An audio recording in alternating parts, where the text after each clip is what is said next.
Hey everyone, this is doctor Shivani और आज हम डिस्कस करेंगे हमारा fundamental right number 5। Fifth fundamental right जो है आपका cultural and educational rights. Okay, जो इसमें आर्टिकल्स कवर होते हैं वो हैं आपके आर्टिकल नंबर 29 से लेके 30 तक। सो शुरू करते हैं। आर्टिकल 29 जो है वो बात करता है protection of interest of minorities की बात करता है। ठीक है, तो इसमें क्या है, जो माइनॉरिटीज़ हैं आपको पता होना चाहिए, माइनॉरिटीज़ हिंदूज़ को छोड़ के जितने भी हमारे इंडिया में कम्युनिटीज़ हैं वो सारे माइनॉरिटीज़ में कवर होते हैं। तो ये बात करता है any section of the citizens residing in any part of the India having a distinct language, script and culture have the right to conserve the same। मतलब कि कोई भी सेक्शन, किसी भी कम्युनिटी का कोई भी सेक्शन जो कि भारत के किसी भी पार्ट में रहता हो, उसका अगर एक डिस्टिंक्ट लैंग्वेज है, उसकी एक डिस्टिंक्ट भाषा है, स्क्रिप्ट है और एक डिस्टिंक्ट कल्चर मतलब एक डिफरेंट कल्चर है, तो उसके पास राइट है कि वो उसको कंजर्व करे।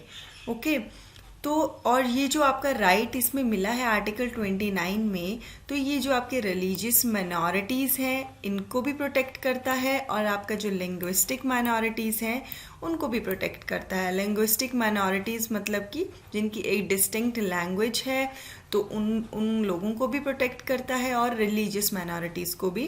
जैसे रिलीजियस माइनॉरिटीज़ मैंने आपको बता दी, हिंदू के अलावा जितने भी आपकी कम्युनिटीज़ हैं वो सारे रिलीजियस माइनॉरिटीज़ हैं। और लिंग्विस्टिक माइनॉरिटीज़ में आपको बता दूं, जैसे आपकी लैंग्वेज है, अगर आपकी कोई जैसे आपकी बोडो है, ये असम की लैंग्वेज है, तो अब ये एक डिस्टिंक्ट लैंग्वेज है, तो इसको हम बोल सकते हैं कि इसको प्रोटेक्शन मिलनी चाहिए। तो ये हो गया हमारा article 29।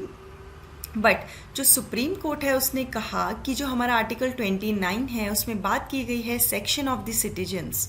Section of the citizens मतलब इसमें दोनों कवर होते हैं, माइनॉरिटीज़ भी और आपके मेजॉरिटीज़ भी। अगर आपके कोई आपका जो मेजॉरिटी है, मेजॉरिटी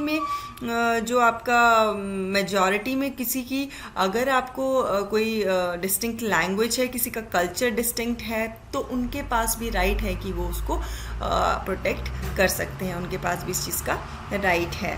ठीक है, और इसमें बात की गई है, सुप्रीम कोर्ट ने कहा कि जो right to conserve the language है, इसमें अगर इसमें इंक्लूड क्या होता है आपका right to agitate for the protection of the language. Okay, और जैसे आपकी जो पॉलिटिकल स्पीचेस होती हैं, जो प्रोमिसेस होते हैं, जो आपके पॉलिटिशियंस करते हैं कि हम आपके कल्चर को बचाएंगे, किसी भी सेक्शन के लोगों के कल्चर में वो वादे करते हैं for the conservation of the language of a section of a citizens. ठीक है, तो इसमें कोई करप्ट प्रैक्टिस इंक्लूड नहीं होती है under the representation of people act 1951। तो ये हो गया हमारा आर्टिकल 29। अब हम बात करते हैं हमारा आर्टिकल 30। आर्टिकल 30 में, ठीक है, जो राइट दिए गए हैं वो हैं आपके एजुकेशनल, जो आपके इंस्टीट्यूशंस हैं उनके राइट्स की बात की गई है। यहाँ पे एजुकेशनल इंस्टीट्यूशंस की बात की गई है। और जो आपके आर्टिकल 29 में मेंशन थे वो क्या थे, आपके माइनॉरिटीज़ के इंडिविजुअल के राइट की बात की गई थी। मतलब कि अब हम बात करते हैं फर्स्ट राइट जो इसमें मेंशन किया गया है वो है आपका राइट ऑफ द माइनॉरिटीज़ के पास राइट है कि वो अपनी चॉइस का कोई भी एजुकेशनल इंस्टीट्यूशन को इस्टेब्लिश कर सकते हैं और उसको एडमिनिस्टर भी कर सकते हैं। ओके, सेकंड है आपका जो कंपनसेशन अमाउंट है जो आपका स्टेट फिक्स करता है। जैसे कोई माइनॉरिटी है और उसका कोई एजुकेशनल इंस्टीट्यूशन है, उसको अगर उस प्रॉपर्टी को अगर आपका स्टेट एक्वायर करता तो वो उसके जो एजुकेशनल इंस्टीट्यूशन है उसकी प्रॉपर्टी को एक्वायर करता है, तो ये इस चीज़ को रिस्ट्रिक्ट और एब्रोगेट नहीं कर सकता इस राइट को, जो कि उनको आर्टिकल 30 में मिला है। और ये ऐड किया गया था आपका 44th अमेंडमेंट एक्ट 1978, जिसमें जो आपको पता है हमारा जो फंडामेंटल राइट था, राइट टू प्रॉपर्टी, आर्टिकल 31 उसको डिलीट कर दिया गया था और जो आपका राइट टू एक्वायर प्रॉपर्टी था उसको लीगल राइट बना दिया गया गया था। ठीक है, तो अब थर्ड की बात करते हैं हम। In granting aid the state shall not discriminate against any educational institution managed by a minority। अगर कोई एजुकेशनल इंस्टीट्यूशन इस्टेब्लिश किया गया है मिनॉरिटी के द्वारा, तो क्या होता है, स्टेट जब उसको फंड करेगा तो वो उस चीज़ डिस्क्रिमिनेट नहीं कर सकता अगेंस्ट एनी एजुकेशनल इंस्टीट्यूशन। मतलब कि जो आपका स्टेट है वो पर्टिकुलर रिलीजन के एजुकेशनल इंस्टीट्यूशन को डिस्क्रिमिनेट नहीं कर सकता, भेदभाव नहीं कर सकता किसी भी दो, जैसे रिलीजन के अलग अलग आपके माइनॉरिटीज़ के इंस्टीट्यूशन है उनमें डिस्क्रिमिनेशन नहीं कर सकता कि किसी को ज़्यादा फंड्स प्रोवाइड कर दिए किसी को नहीं। ओके, तो जो है आपका प्रोटेक्शन, जो आपका आर्टिकल 30 है जिसमें जो आपको राइट्स दिए गए हैं, प्रोटेक्शन दी गई है, वो सिर्फ माइनॉरिटीज़ के लिए हैं, जिसमें रिलीजियस और लिंग्विस्टिक माइनॉरिटीज़ दोनों कवर होती हैं। और जो है आपका ओके और इसमें जो है आपका जो आर्टिकल 30 है, और it does not extend to any section of citizens. जो मैंने आपको बात की थी, आपका जो आर्टिकल 29 था उसमें बात की गई थी any section of the citizen, मतलब मेजॉरिटी और माइनॉरिटी दोनों।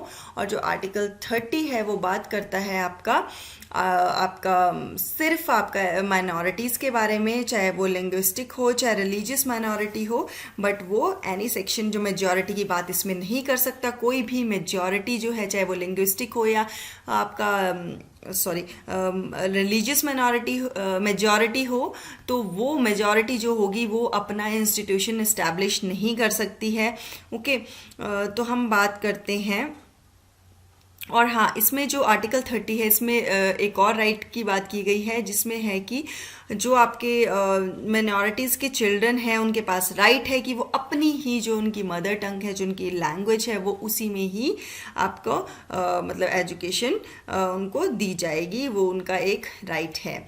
तो हम आगे अगर बात करें, जो आर्टिकल 30 है उसमें 3 टाइप के माइनॉरिटी एजुकेशनल इंस्टीट्यूशंस हैं, जिसमें है फर्स्ट जो है आपका, उसमें है कि जो इंस्टीट्यूशन है जिनको रिकग्निशन जो है वो मिला है आपका स्टेट से, और एड भी आपको उनको स्टेट से दी जाती है। मतलब कि जो रिकग्निशन मतलब कि एक तरह से रजिस्टर्ड है, वो स्टेट के द्वारा रजिस्टर्ड होते हैं, रिकग्नाइज्ड होते हैं स्टेट के द्वारा, और उनको जो फंडिंग होती है वो भी स्टेट ही करता है। तो जो सेकंड है वो है आपका ओनली रिकग्निशन। जो रिकग्निशन है वो स्टेट देगा सिर्फ, बट जो एड है, जो फंडिंग है, वो स्टेट नहीं करता है, वो आपका सेकंड है। और थर्ड है जिसमें totally independent religious minority institutions हैं, मतलब कि कोई उनको एड और रिकग्निशन आपको स्टेट नहीं करता है। जो आपके फर्स्ट 2 हैं, ये जो है उसमें जो होता है, उसमें जो स्टेट है, आपको पता है कि स्टेट ही फंड कर रही है, स्टेट रिकग्निशन कर रही है, तो उसमें जो क्या है, पावर स्टेट के पास होती है किन किन सब्जेक्ट्स को लेके।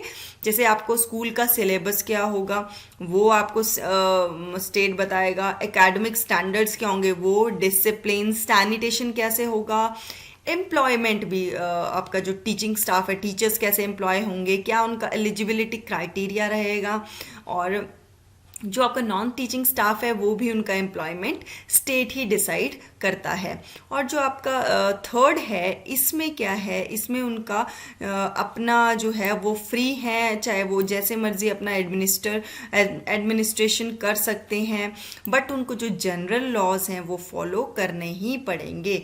ठीक है, ये जो मैंने आपको यहाँ पे चीज़ें बताई, जैसे सिलेबस, एम्प्लॉयमेंट, ये चीज़ें हैं सिर्फ जो स्टेट ये चीज़ें हैं जो यहाँ पे आपका पर्टिकुलर आपका माइनॉरिटी एजुकेशनल इंस्टीट्यूशन में कर सकते हैं, बट जो आपके जनरल लॉज हैं वो सभी को फॉलो करने पड़ेंगे।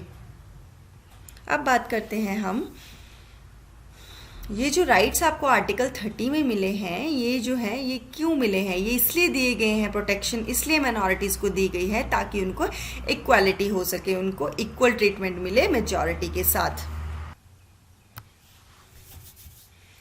और हाँ, और जो आपका आर्टिकल 30 है, इसमें जो आपको राइट दिया गया है to establish and administer educational institution of your choice, ये एब्सोल्यूट राइट नहीं है। मतलब कि इसमें जो है स्टेट रिस्ट्रिक्शंस लगा सकती है अगर वो इंस्टीट्यूशन कोई जो आपके स्टैंडर्ड्स हैं, जो एकेडमिक एक्सीलेंस के स्टैंडर्ड हैं, उनको मेंटेन करने के स्टैंडर्ड अगर उनको फॉलो नहीं करते हैं तो उन पर रिस्ट्रिक्शंस लगाई जा सकती हैं। और उनके जो एडमिनिस्ट्रेशन है, अगर माल एडमिनिस्ट्रेशन है तो भी चेकिंग हो सकती है। और जो आपका वहाँ पे स्टडी होता है वो भी एफिशिएंट और साउंड होना चाहिए। ऐसा नहीं है कि किसी कम्युनिटी के अगेंस्ट वहाँ पे बच्चों को सिखाया जा रहा है और उनको डिसरिस्पेक्ट करना सिखाया। तो ये हो गया हमारा आर्टिकल 29 और 30, आर्टिकल 29 और 30। तो हम जो हमारा नेक्स्ट जो हमारा चैप्टर रहेगा वो रहेगा हमारा राइट टू कॉन्स्टिट्यूशनल रेमेडी, जो आर्टिकल 32 में कवर होता है। आपको पता है अगर हमारा फंडामेंटल राइट का वायलेशन होता है तो हमारे पास राइट है कि हम डायरेक्ट सुप्रीम कोर्ट में जा सकते हैं, हमें हाई कोर्ट में अपील करने की भी ज़रूरत नहीं है। तो ये हम हमारा नेक्स्ट लेक्चर में डिस्कस करेंगे। आशा करती हूँ आपको मेरा ये वीडियो अच्छा लगा होगा। So please please please subscribe my channel और लाइक भी करें, रिकमेंड करें और शेयर भी करें, ताकि मुझे थोड़ा मैं और ज़्यादा इंस्पायर हो सकूं और अच्छी वीडियोस ला सकूं। अगर आपको मेरे वीडियोस में कुछ कमी लगती है या कुछ आप रिकमेंड करना चाहते हो या कुछ इम्प्रूवमेंट चाहते हो तो प्लीज़ कमेंट बॉक्स में लिखिएगा। Thank you so much, all the best.